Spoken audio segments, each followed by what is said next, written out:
जय हिंद, स्वागत है आपका। लाइव टाइम्स देख रहे हैं आप। मैं हूं नेहा विश्वकर्मा। बुलेटिन की शुरुआत इस वक्त की बड़ी खबर के साथ। पाकिस्तान ने भारत के साथ बढ़ते तनाव के बीच जासूसी प्रमुख लेफ्टिनेंट जनरल मोहम्मद असीम मलिक को नया राष्ट्रीय सुरक्षा सलाहकार नियुक्त कर दिया है। तो ये बड़ी खबर है इस वक्त की। मलिक को अक्टूबर 2024 में इंटर सर्विसेज इंटेलिजेंस का महानिदेशक नियुक्त किया गया था। पाकिस्तान की कैबिनेट डिवीजन द्वारा जारी एक अधिसूचना के अनुसार जनरल मलिक को औपचारिक रूप से एनएसए का कार्यभार सौंपा गया है। बड़ी जानकारी इस वक्त की अधिसूचना में कहा गया है कि लेफ्टिनेंट जनरल मोहम्मद असीम मलिक तत्काल प्रभाव से राष्ट्रीय सुरक्षा सलाहकार का अतिरिक्त प्रभार संभालेंगे। जनरल मोहम्मद असीम मलिक को पाकिस्तान का 10वां एनएसए बनाया गया है। ये बड़ी जानकारी, इस वक्त की अहम जानकारी है। दोनों देशों में किस तरह की विवाद चल रहे हैं, किस तरह की स्थिति है, ये लगातार नजर आ रहा है। और इसी बीच पाकिस्तान की ओर से ये बड़ा फैसला लिया गया है।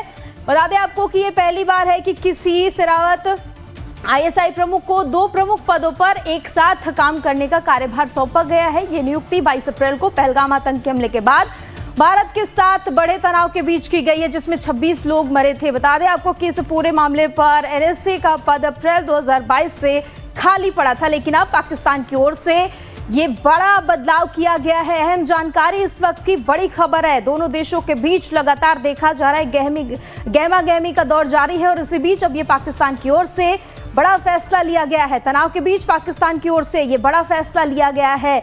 आईएसआई प्रमुख को एनएसए का अतिरिक्त प्रभार भी सौंपा गया है। जनरल असीम मलिक को एनएसए का प्रभार सौंप दिया गया है। बड़ी जिम्मेदारी सौंप दी गई है। तो ये बड़ी और अहम जानकारी इस वक्त की पाकिस्तान से तनाव के बीच पाकिस्तान का ये बड़ा फैसला।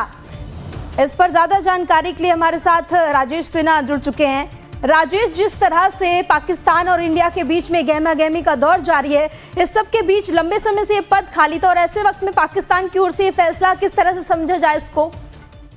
देखिए, दोनों देशों के बीच में तनाव चरम पे है और हर दिन फैसले लिए जा रहे हैं दोनों तरफ से। और वो हर फैसला यही बताता है कि भारत और पाकिस्तान के बीच में युद्ध की आहट आ रही है, वो तेज हो रहा है। जिस दिन से 22 अप्रैल को पहलगाम में आतंकवादी हमला हुआ और लोगों की जान ले ली आतंकवादियों ने, उसके बाद से ही भारत ने एक के बाद एक बड़े फैसले लिए।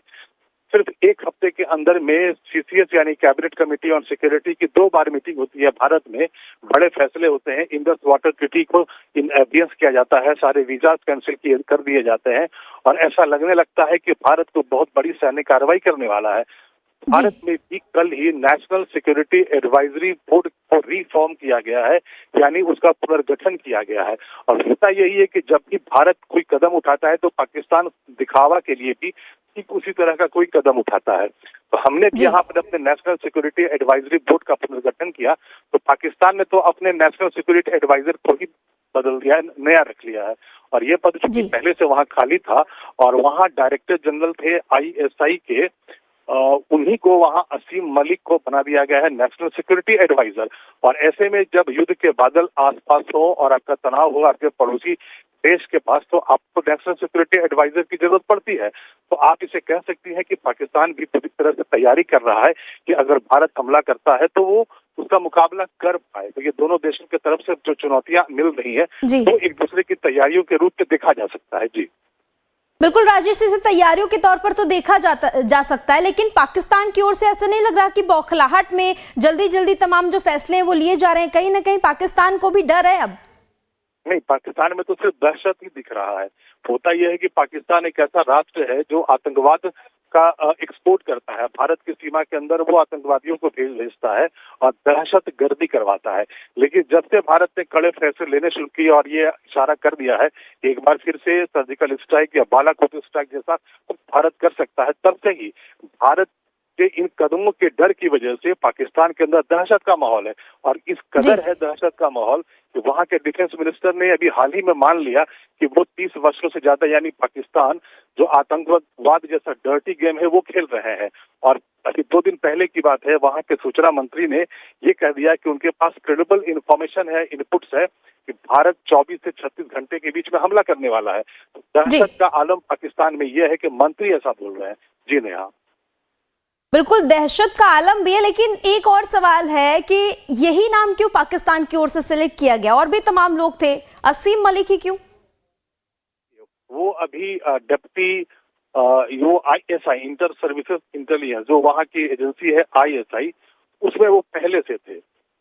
और पाकिस्तान जी। के बारे में सभी जानते हैं कि पाकिस्तान के जितने बड़े फैसले होते हैं वहाँ की सरकार नहीं लेती है, वहाँ की आर्मी लेती है, वहाँ आईएसआई लेती है। तो वहाँ ज्यादातर जो टॉप के जो अपॉइंटमेंट होते हैं उसमें आईएसआई का जिसके पास एक्सपीरियंस होता है उसी को रखा जाता है।